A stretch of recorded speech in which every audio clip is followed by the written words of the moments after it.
Want to monetize your Google site and finally earn some revenue from your hard work? Let's get Google AdSense integrated in under 2 minutes. First, if you don't already have one, head over to Google AdSense and sign up for an account. Google will guide you through the initial setup, asking for your website URL and personal information. Once your application is approved, navigate to the Sites section in your AdSense dashboard. You'll find it on the left-hand menu. Here, add your Google Sites URL. Make sure you enter the correct address, including the https://. Now, in your Google site, select the page where you want to display your ads. Click on the Insert tab on the right-hand side and choose the Embed option. Choose Embed Code and go back to your AdSense account. You'll find a code snippet there for your site. Copy that entire code. Paste the copied code into the Embed Code field on your Google site.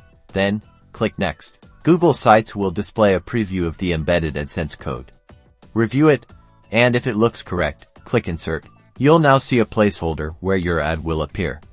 Drag and resize this placeholder to fit your page layout. Finally, click Publish to make your changes live. It can take a little while for ads to start appearing, so be patient.